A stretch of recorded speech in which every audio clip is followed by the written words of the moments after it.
Welcome to Island Baptist Church. Bill's lesson today is in Luke chapter 9, entitled The Prideful Look, Part 4. Good morning. We're going to be today in the book of 2 Corinthians. You got a Bible with you? We're actually coming out of Luke chapter 9, and we've been there for a while looking at the topic of humility and of pride, and we're going to be jumping over as an example to that here in 2 Corinthians 12 here in just a bit.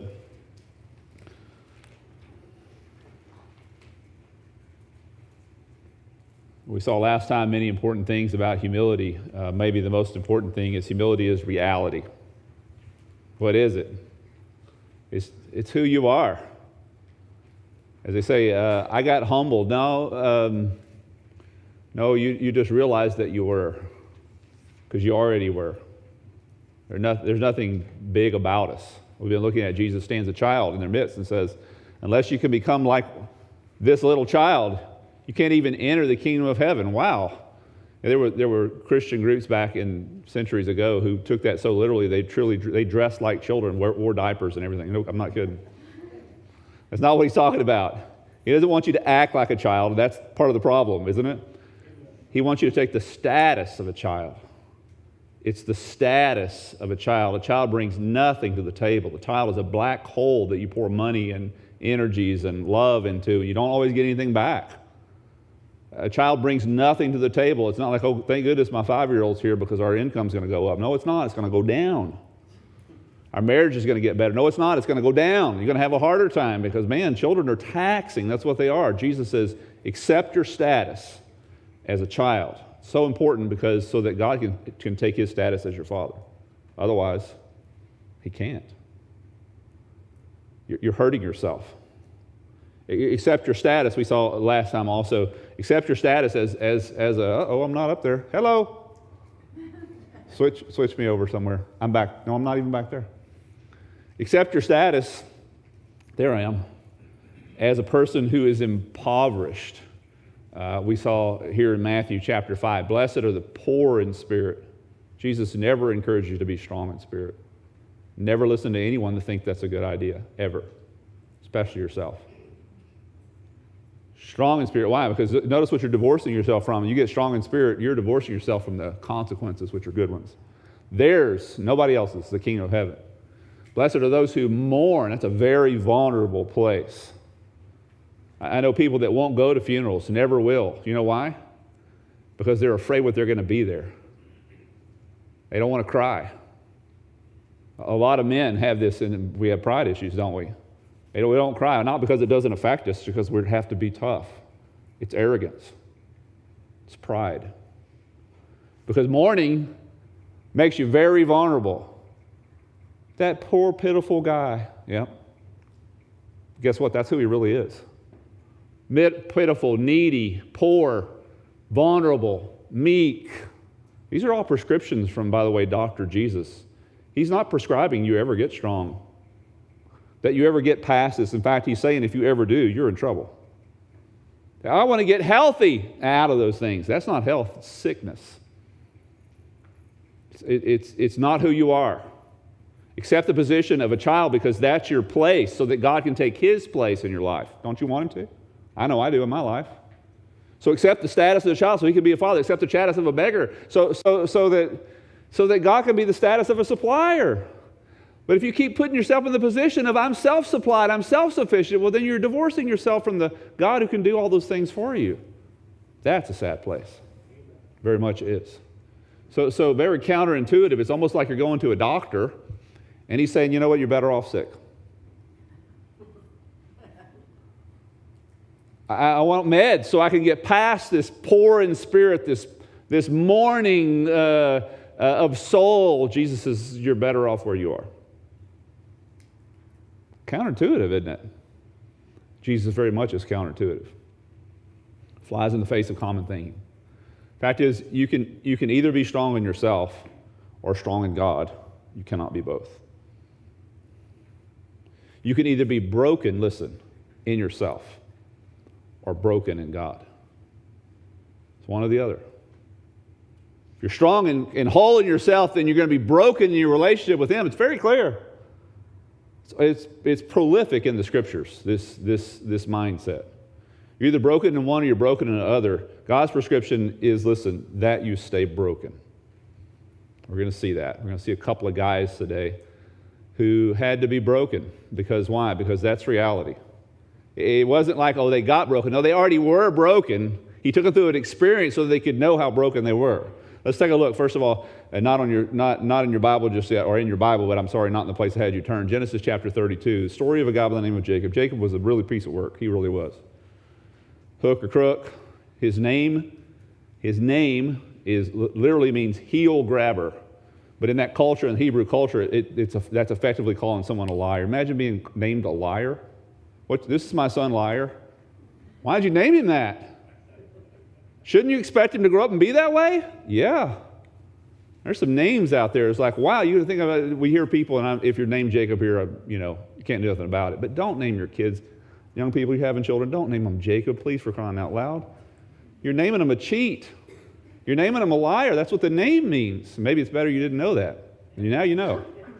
That's what it means. It's a tough name. So Jacob's been living up to his name for decades now. Cheated his brother out of his birthright, cheated his brother out of his blessing, didn't care. Faked his dad, his blind father, out in the process, didn't care. Went off to the Middle East running from his brother who was trying to kill him, I can understand.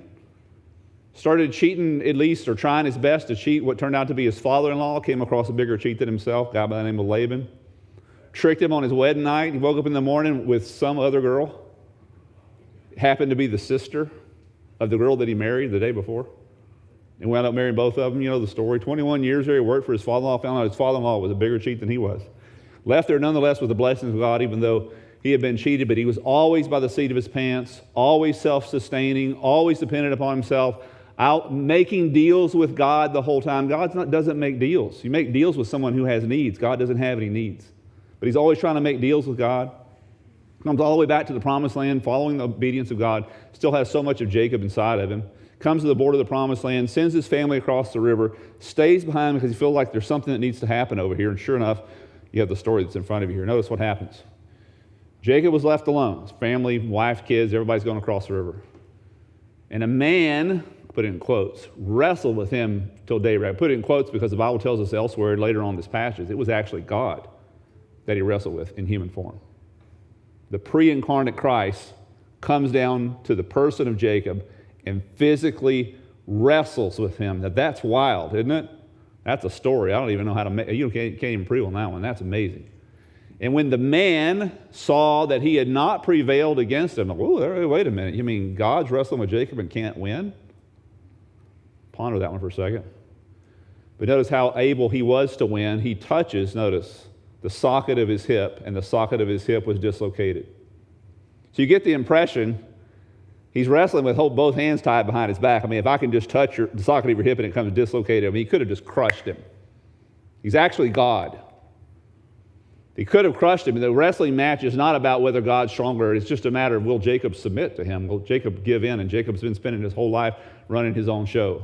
And this was just one more time. And Jacob, this was not his first wrestling match with God in a strict sense. He physically only once, but emotionally, spiritually, he's been wrestling God all these years. It's just typical of how Jacob handled himself. And you may say immediately, well, how can that be so? Well, first of all, it is God that he wrestles with. He names the place that way. Jacob named this place Peniel, where he said, I have seen the face of God. That's what the name means, the face of God. Face to face, and yet my life has been spared. When you see God, you should be dead, right? Well, he didn't die. That's why he named it that way. Tells us in another place the same kind of thing. He says, then the man said, this is the man that he's been wrestling with, your name will no longer be Jacob, but Israel, because you have struggled, notice, with God and with humans and have overcome. I understand a fight with a man and I won. It's just 50-50. But tell me how you struggle with God and win. Or let me put it to you this way. Tell me how you've done it, because I know you have. All the bunch of liars looking at me like, we've never done that. Yes, you have. You mean to tell me that there was not a decision in your life that you wrestled with God about and came out the winner and did what you wanted to do? Come on now. Decision that you need to make, a direction that you should have gone, that was God, and God wrestled you about it, and you basically just said, no, I'm not going to do it. Now, he could have crushed you like an ant, but he did not. The restraint of God against a guy like this knucklehead, this arrogant, prideful dude taking credit for God's stuff, finally meets his match, if you will. And he receives in that process an injury that God does not heal. That's the point I want to make with you, among other things here. He wrestles with God, and our same wrestling, that's our main problem. If I could just take a personal moment with you here, your main problem is that you win too much. It's my problem. I wrestle with God and win. That's what's wrong with me. If you want to know what's wrong with me, that's what's wrong. If anything's wrong with me, it's that. I win. I don't give in. I don't let up. God in his kindness and providence and gentleness doesn't smash me like a bug. He should have. You would have killed you a long time ago, wouldn't you? I would have killed me a long time ago. God lets us get away with stuff. Just like he's letting Jacob get away. We could just touch his hip and it's dislocated. Yep. That's exactly what happened. He didn't actually win. He actually lost, right? Because he's fighting this fight that he should have been giving into, but he was left permanently broken. In fact, it became a tradition for the Jews with regards to it. Look at verse 31, 32, the same chapter. The sun rose above him, as he passed Peniel, and he was limping because of his hip. Couldn't God heal him? But he didn't. Therefore, to this day, this is a permanent injury from him. To this day, the Israelites do not eat the tendon attached to the socket of his hip because of the animal, that is, because the socket of Jacob's hips was touched near the tendon. Jacob was weakened that day. Broken. Anybody here ever had a hip replacement? It's a lot of fun, right? It's like, man, there's a lot of joints that can go bad, but a hip joint, that's the hinge, like the door over here. It's great to have a door and a door frame, but the hinge is broken. Well, you don't have a door. You break the hinge, where your hinge, it's like you're hurt in the middle of your body. It's a connector here. I put my foot in front of another, and if my hinge isn't working well, and my body's not working. So he was injured, listen to me, in the strongest part of who he was. Injured, listen, so that God could change his name from Jacob, the liar, the cheat, to Israel. That's where this name comes from. Israel, that's a famous name. We've got a country still named that way today. Israel's going to be one of the placards on the holy city of God when the millennial reign of Christ. I mean, you talk about an important name. That's where the name happened, right there. God had to break him in order to change him. Interesting. God had to break him at his strongest place, because in order to break off this self-dependence and self-reliance and arrogance and grabbing at heels and trusting only himself and trying to make deals with God, as someone has said, this weakened Jacob. No, it didn't. It just reminded him that he was already weak. It's just a reminder. This broke Jacob. No, it didn't. He was already broken, y'all. He was already broken. But God allows this into his life, so this is a reminder. I'm not fixing this, Jacob, because you need to be reminded of who you really are. And so he breaks him. But he fixes him when he does that. And God has to break us in order to change us. He has to break our terrible habits of self-reliance and self-focus and pride and arrogance, and this requires us to be broken. Jacob has to limp in order to be Israel. So what's got you limping today? There's a purpose for that limp. There's a purpose. There's a necessity for it. In fact, it's so important that you and I be broken. Notice what it says here in Psalm 51. The sacrifices of God are a broken spirit, not a strong spirit. You bring to God your strong spirit, God's not accepting that. In fact, a broken and contrite heart, these, God, oh God, you will not despise, but all others he does. Now, it's to you. It's your option. You can be strong in spirit. You can be all about that. I don't want to be poverty in spirit. I don't want to mourn. You can do that. It's your option. God, you can wrestle with God and win. Everybody does it. I'm just saying, Dr. Jesus says that's not the prescription for you. It's not what's going to make you healthy. You think it is, but it's not going to make you healthy. because God is only with and only does not despise the broken and the contrite. Options to you. Our pride and self-reliance have to be broken on us, off of us. So what's making you limp today? So there's the first guy that I want us to see with a limp. Here's another guy with that had to be broken. And his story is different. We're here in 2 Corinthians chapter 12. His story is different. Jacob is this arrogant, nobody likes him, difficult guy, always looking for the end run, always getting the better, charges grandmother, rent or interest on a loan. Or he's just that kind of guy, just wheeling and dealing constantly. Then you have another Jew over here by the name of Paul who went from that kind of person, humbles himself, considers all that he's learned up to this point as total rubbish, is saved on the road to Damascus and just lays his life down and gives up everything that he has and his prominence and his status and his wealth and everything to follow God, humbles himself to the status of a child, which is where he belonged. But something happens here that changes that. Something happens to him. Notice here in verse 1 of chapter 12, boasting is necessary, he says, though it is not profitable. So I can talk about a lot of stuff. He spends the previous chapter talking about these so-called false apostles. We're making all these claims about the great things they've seen and great things God has done through them and these miracles they've worked. And Paul says, listen, I could say all that. He says, I'm not going to do it. He says, it's not profitable. But I will go on about visions and revelations. He says, I know a man. He's talking about himself here, third person. I know a man in Christ who 14 years ago, so if you want an example of great things, I can give you an example. I've had great things happen in my life. I know a man 14 years ago, whether in the body or I do not know, or out of the body I don't know, God knows, such a man was caught up to the third heaven. That's heaven. The third heaven is referring to what we call heaven itself, not the sky, not the clouds, not the place where the stars are, but actual place where God is. And I know how much that man, how such a man, whether in the body or apart from the body I do not know, God knows, how that such a man was caught up into paradise and heard inexpressible words which a man is not permitted to speak. So God's given him these great revelations, amazing visions, incredible experience, right? Awesome. Bless this man in such a great way. On behalf of such a man, he says, I will boast, but on behalf of myself, he says, I am not going to boast except in regards to my weaknesses.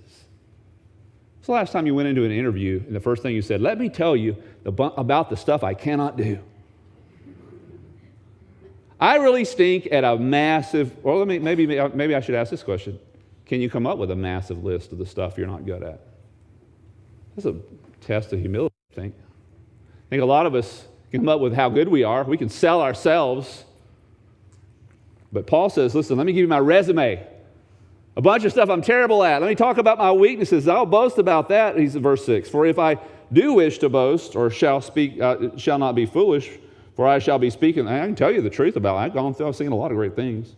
But I refrain from this so that no one may credit me with more than he sees in me or hears from me. And because of the surpassing greatness of these revelations, so he's back to the story now.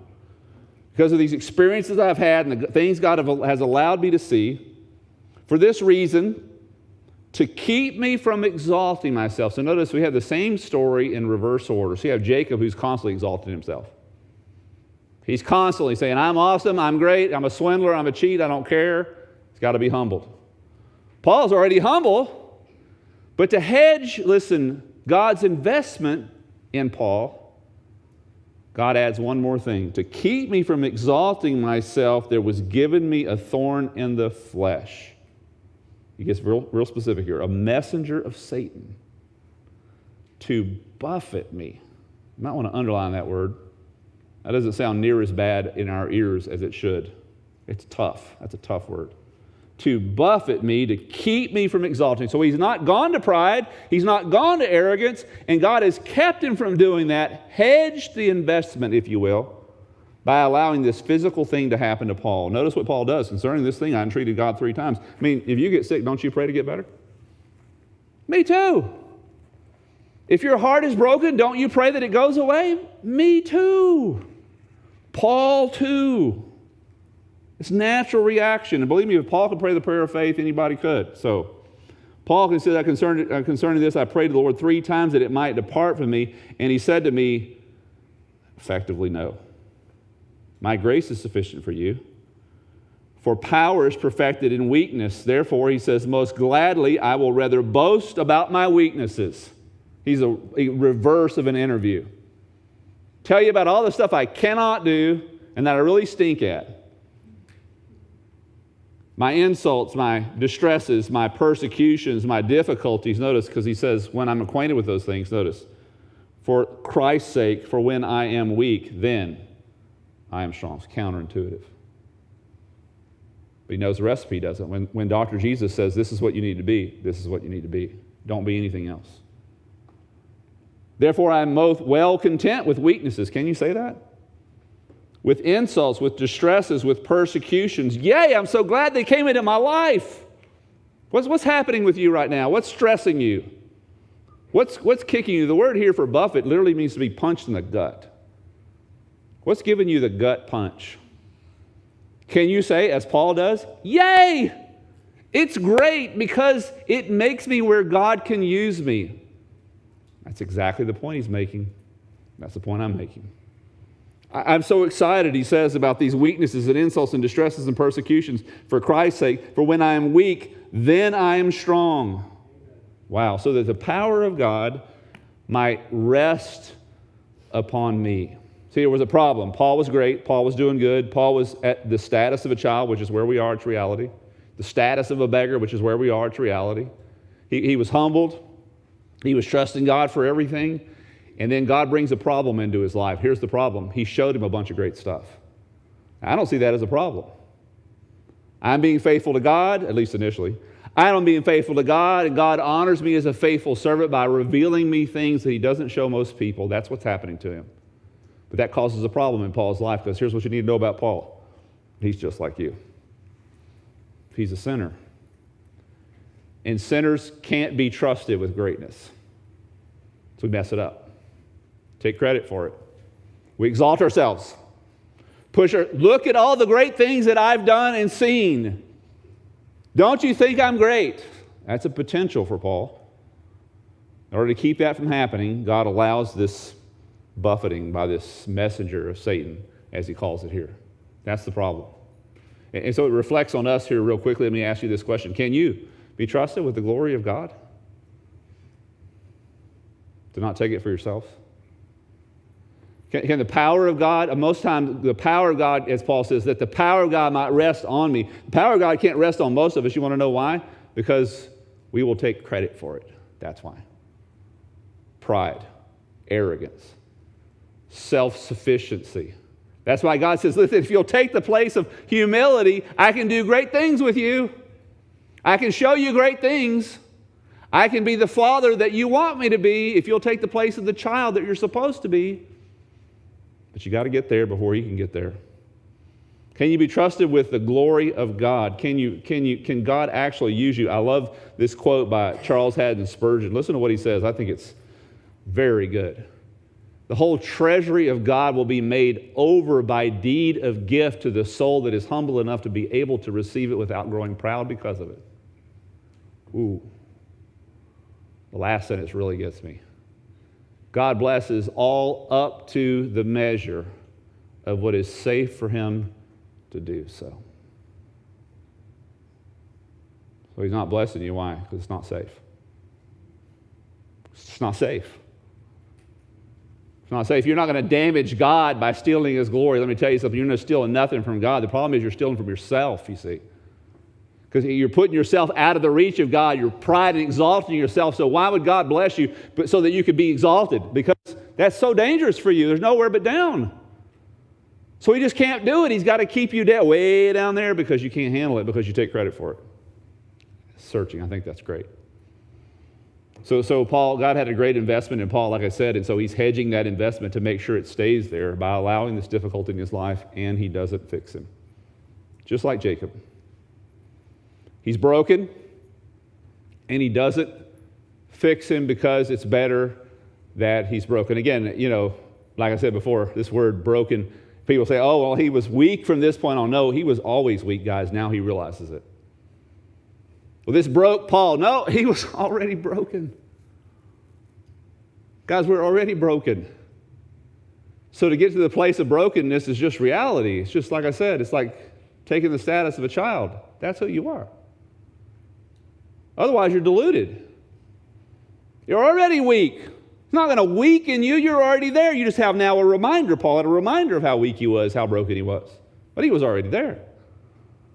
So let me ask you very, very carefully. Again, as I've said before, what's giving you body blows? That's what he says here. Buffet. It sounds like something like I took my car down to the shop and it got waxed and buffeted. No, that's not what it means. To buffet is to take a body blow, a gut punch. What is punching you in the gut? We all got stuff. We all got stuff.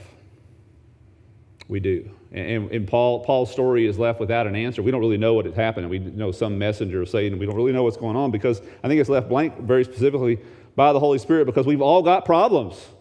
We've all got issues. We need to see that any one of these or all these things together can be just like this for us if we'll let it.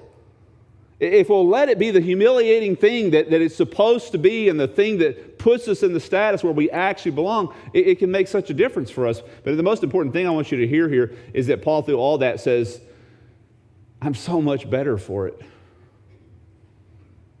I'm so much better for having not been healed of this affliction. He doesn't heal Jacob, doesn't heal Paul. He says, and I'm so much better for it. What, have you got anything in your life that's giving you body blows? There's a reason for that. I have some things. In fact, I have something that gives me body blows. My wife and I both on a regular basis. I'll show you a picture of it. That right there. That was 12 years ago. Coming up on 12, I think. I haven't changed. Neither has my wife. Isn't that great? That's the good thing. Not a very good picture because I'd taken a picture of a picture, with my cell phone. And you probably, if you've been a part of our church very long, you've seen both of our daughters, but there's a person there you've never seen before unless you've been here a very long time, and that's my son. Because he left about a month and a half after that picture taken, and he has not come back. And that was 11 years. It'll be 11 years this year.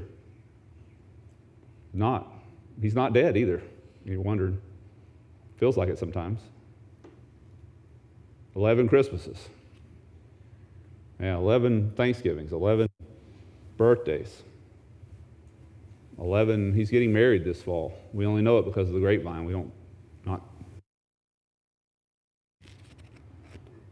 11 anniversaries, 11 Father's and Mother's Days. It's been terrible. Terrible. Punched in the gut. And you think, Paul only prayed 3 times that it go away. Guess how many times we prayed? Every day.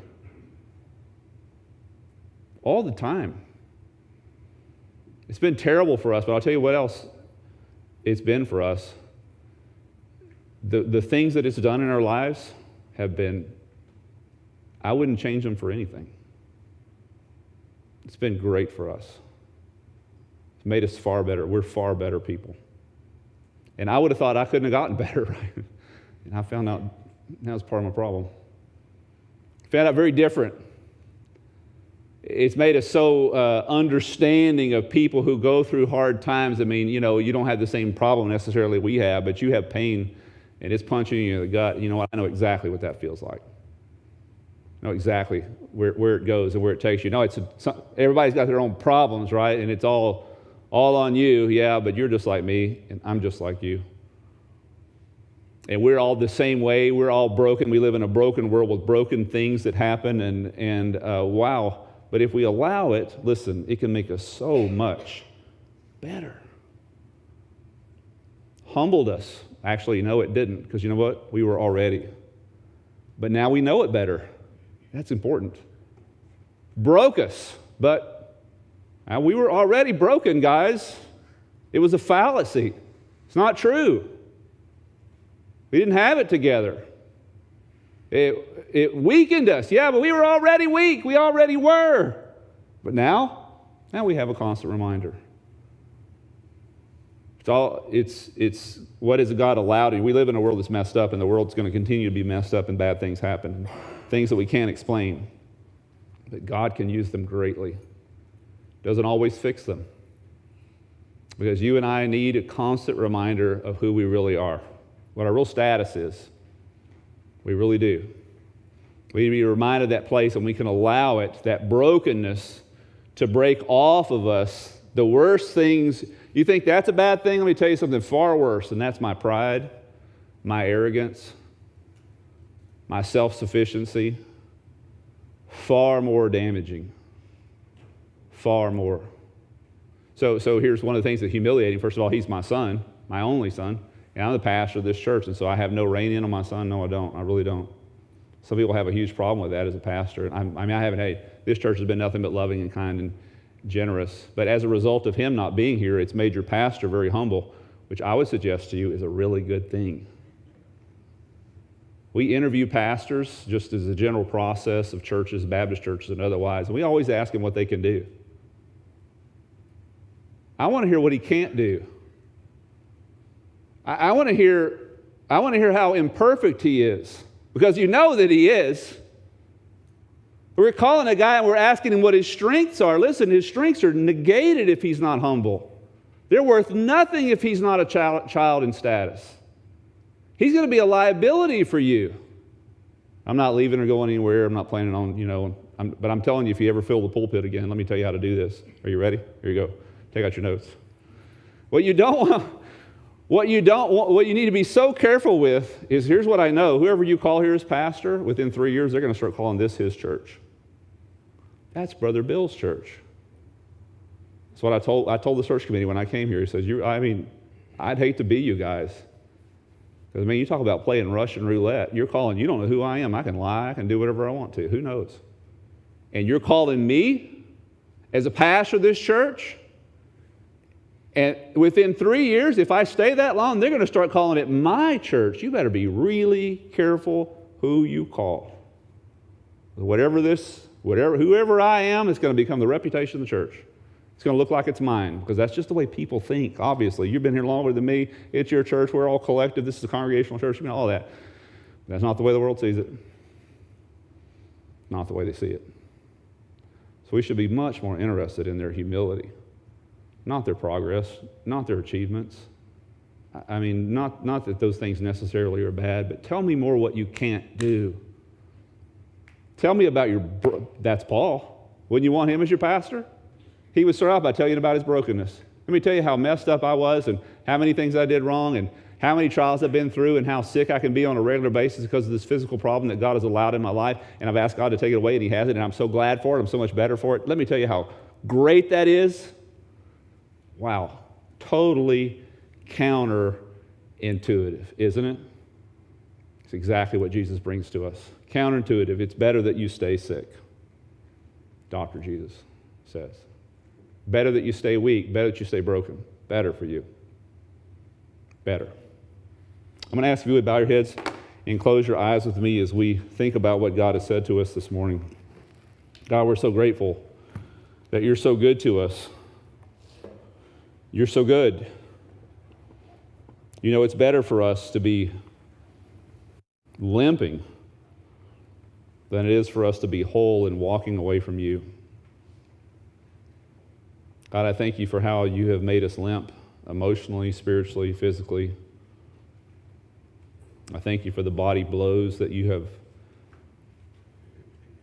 brought into our lives that have brought such trauma. But at the same time, it brought such humility, have brought us to the place where we can realize it's not broken. We've not been broken by them. We've just realized that we're broken. We've not been weakened by them. We just realized that we're weak. We needed that, God. We did. And I pray that someday you'll come to the place where we can say, just like Paul, I boast all the more about my weaknesses, because then the power of God can rest on me. Lord, we want that. We want that for ourselves. We want that for our church. We want that for the ministries that we have wherever we go. And we not present a good face, or we present a real person who's dependent upon God, who can share that same faith with someone else who is just as weak as we are. Thank you so much, God, for speaking to us today. Thank you for this time, God. I pray that you would weld into our hearts. We ask these things in Jesus' name. Amen. Thanks for visiting. Find us at www.islandbaptistchurch.org.